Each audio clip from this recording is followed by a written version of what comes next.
wellness movement. I am Julie from Balanced Life with Julie, and you are watching Spanglish World and her network on Zingo TV channel 250 and 251.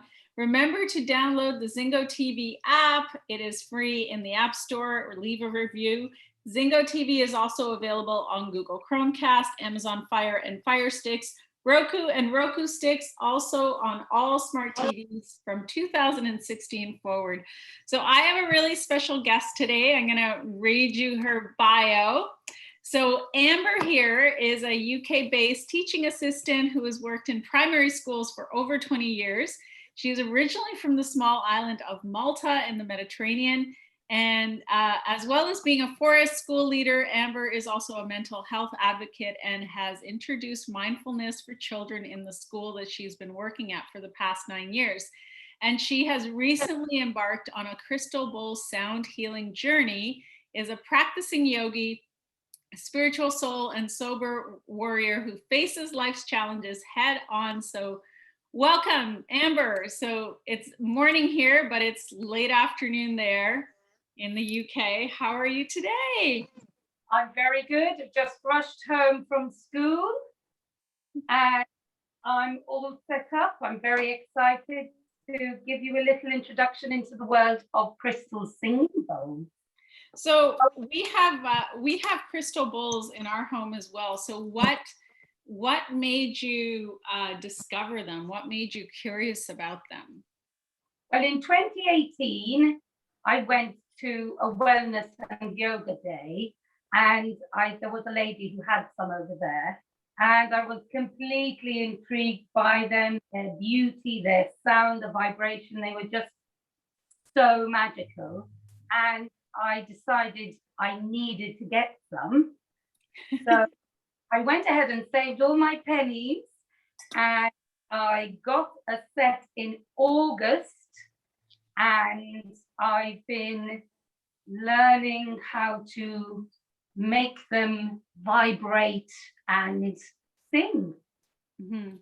So what would you say is the primary benefit of sound healing with bowls? I'm only very early on in my journey. My sound therapy diploma starts at the end of March.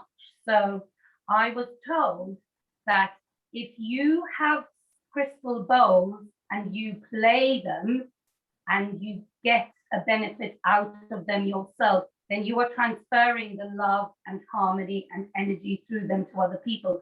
So I'm a bit like a little baby. I'm learning how to stand. Maybe in 6 months' time, if you interview me again, I will be at my walking stage. So it's not fully ingrained, all the information I need to know, because I haven't actually started. So I've written some notes, if that's okay. Oh, for sure, please. So your question was, what is the therapeutic benefit? Okay, so actually, the crystal bowls have frequency. Everything is energy, and we vibrate with energy. So when you play the crystal bowls, if you have a pure intention and you use the crystal bowls for healing purposes, then the intention, the pure love intention, is amplified through the bowls. So they amplify the energy, they transmit the energy, and then they store the energy. They rebalance your body to optimal health using obviously the frequencies and vibrations. And because they're made of pure quartz, the silicon, the 99.8% silicon, quartz, and sand helps connect the earth to the body. So the connection with mind, body, and energy vibrates with your different chakras. Each bowl has a different chakra associated with it. So when you are, for instance, it's called rimming. When you are rimming the root chakra, it's balancing out your grounding energies, your root chakra being at the base of your spine. Mm-hmm. Then it's called a navel chakra, but it's also your sacral chakra, which is below your belly button. And the sacral chakra is the creativity and expression and nurturing. So if you feel you have a bit of a blockage there, when you go to a sound bath, the energy and vibration from that singing bowl helps to unlock that blockage. Mm-hmm. So the next chakra up is the solar plexus, which is above your belly button. And that is the solar plexus gives you strength and focus.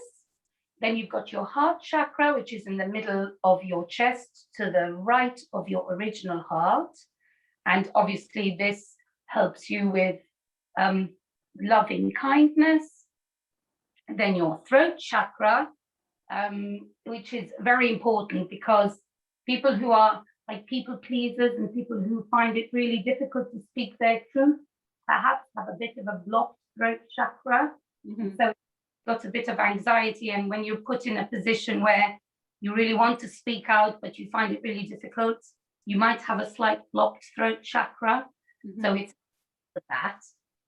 Then you've got your third eye chakra, which is intuition, and finally your crown chakra, which is your higher self. So combined, the vibrations with the energy, our natural vibration, we resonate at a frequency of balance, peace, and harmony.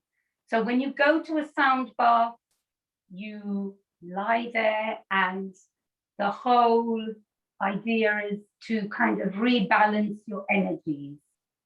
So they're up in sync and grounded. And when I play, it's lovely because I kind of feel I go into a little bit of a hypnotic state. So learning about the psychology of sound soon when I embark on my journey is going to be amazing, because I will put everything that I already know intuition-wise Mm-hmm. with kind of academic learning, academia, shall we say, Right. to whole experience. Cool.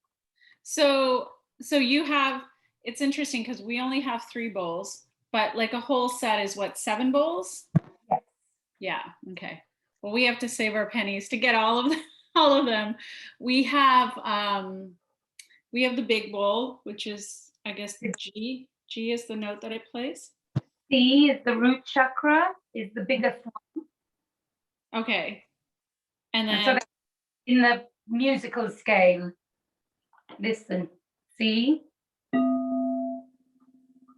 D,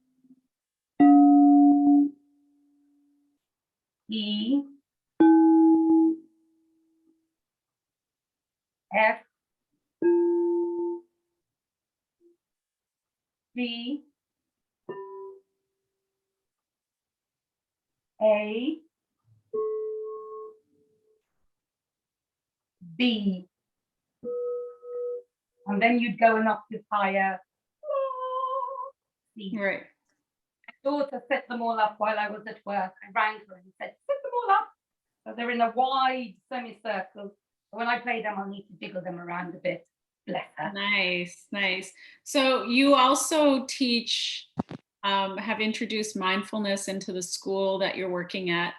And how old are the kids that you're working with? I work with a reception age, so they're 4 and 5-year-olds and 5 and 6-year-olds. So they're really, really young.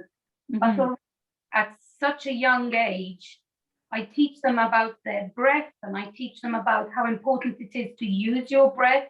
We've recently come out of lockdown, and some of the children have come up to me. We started back again this Monday, distraught, shaking and crying. So after you kind of calm them down, I get them to take a deep breath in, hold it at the top, and then breathe out. And it's amazing how after 3 breaths, they're fully grounded. They're still slightly upset, but they're grounded. So teach them how to use your breath with the mindfulness.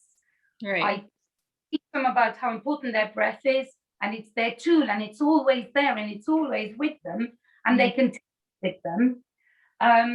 And then I take them on guided meditation. So we call it mindfulness.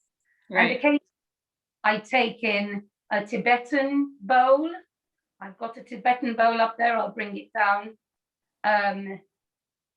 They like the vibrations. They think it's just absolute magic. And they sit legs crossed with their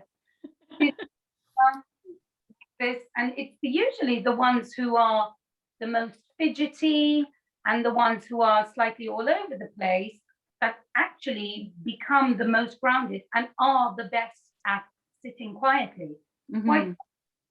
Are you familiar with earthing? I have heard of it. I know you can get earthing mattresses for your bed. Yeah, you can, but the theory really is that because of the artificial nature of the environments that we're in, most of us aren't grounded. And so in young kids, what happens is it exhibits as misbehaving, as fidgeting, as acting out. And it's really because they're not grounded. And so some of the things that ground us are meditation and mindfulness practices and yoga and sound therapy, getting outside in nature, walking barefoot in the grass. So these are all of these different tools that one can use. So it's interesting that you say that when you have them sitting and you're playing the bowl, how they become still. It's because they're actually grounded. And so there's a movie on you can get it for free on YouTube, and it's called Earthing. The movie's called Earthing, and they go through the whole sort of science of it. There's a gentleman who really kind of stumbled upon the earthing practice and what it needs to be. So if you think about it logically, like when you're setting up a house and you have an electrical feed, you want to ground it. You ground the earth's energy. And yet we are biological beings and we don't think about grounding ourselves. We don't think about the fact that we live mostly in artificial environments and we're losing that connection to nature. And there are also many studies that look at how when people start to ground themselves, there's a reduction in pain and anxiety and mood disorders. And so there are a lot of benefits. I mean, I think that it's just another piece of the wellness puzzle that it's important to look at. Like when things are out of balance in the body, like, okay, what's going on? Like, what's the nutrition? What are the thought patterns? Like, have you been grounding yourself? Do you have grounding practices? How's the sleep? Like all of these different areas that we want to be looking at. And then when things are out of balance, like bringing in the tools that are going to help to create that balance and bring the body to homeostasis, because that's really what the body is looking for, is homeostasis. But we have created such a disconnect from nature that somehow we think that we're going to be like, we're going to trump Mother Nature, we're going to just do things our way. And it manifests as illness and dis-ease in our body. So that's something to pay attention to. And especially for, like, I work a lot with online, like most of my clients I work with online or on the phone. And so, I mean, I have to like really be mindful every single day. Like I start my day with meditation. We do have a grounding mat. We sleep on a grounding mat. So we have all of these like practices in our daily life to help make sure that we're still creating balance in our body. We're grounding ourselves. We're taking care of ourselves in terms of nutrition. There are all of these elements that we bring in every single day. It's not when there's trouble that we bring them in. It's a part of our daily ritual. This is why forest school is such an amazing thing. In forest school, the children get dressed up in all weather gear and we go outside into the woodland at school, rain or shine. Tomorrow we're due forest school, but it's very windy. It's the only time you don't go out into the woodland, clearly because the branches might break and it's dangerous. Otherwise, we go out in rain, snow, and sunshine. And the children really benefit from being outside. They are, even the ones, as I say, the ones that are branded ADHD, tearaways, children who aren't good at listening, they have a focus, they have a task, and they love forest school. And what I'd love in the future to do is open up a forest school that does yoga, forget normal schools, outdoor yoga and crystal singing bowls and sound healing and a fire. We teach these children in forest schools how to make fires and teach them all about the different seasons, the different elements. Mm-hmm. They really get their senses going and planting and growing, just back to the earthing and the grounding, basically. Yeah, it's amazing. I had on the Monday edition of the show, I had on a couple of guests, and we were talking about how some of the things that we really want to learn or need to know in life, we don't actually learn in school. We learn it after school. Like I learned yoga and meditation and nutrition and all of these things I learned after I got my degrees. I actually don't use my degrees for anything except my nutrition certification, but everything of value in terms of building relationships and communication, all of that stuff I learned post school. Anyway, I want to make sure that we have enough time for your beautiful bowls. So why don't you, like, how long do you want to play for? Because we have about 9 minutes left. Okay, so I can play for 7 of those minutes then. Amazing. Let's do it. I will put the phone back a bit so you can see them because they are so beautiful. How's Amazing. that? That's beautiful. Okay, excellent. I can see 3.5 of them. That's good. Great. Well, there are more. They come all the way around. Hang on. I'll use my imagination. Let me just shift you a tiny bit. There we go. How's that? Great. Fantastic. Beautiful space. So if I ask you if you wouldn't mind closing your eyes. I shall.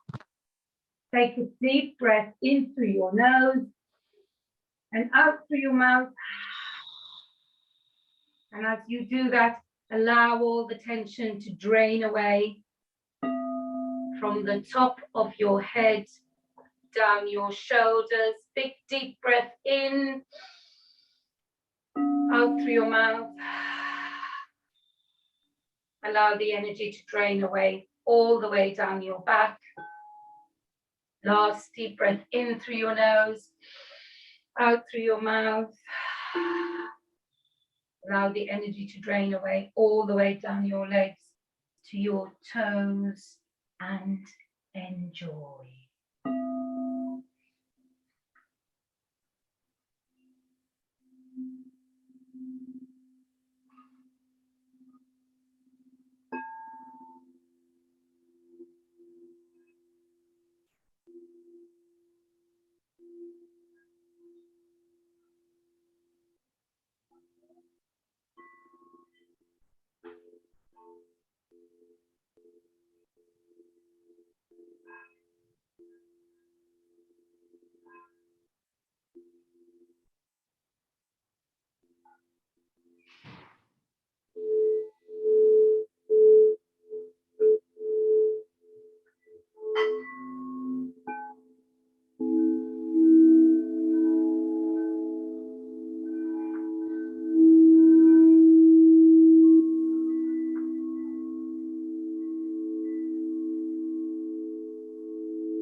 Take a deep breath in through your nose,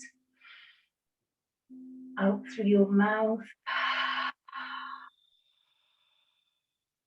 Wiggle your fingers and your toes.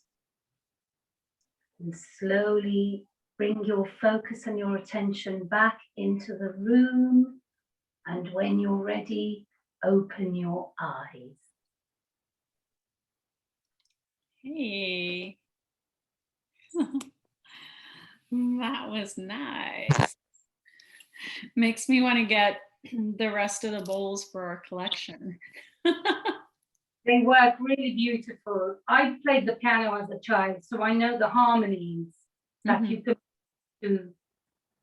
You don't want them to be discordant. You want them to create a lovely harmony. So yeah, intuition and a bit of musical knowledge currently. right.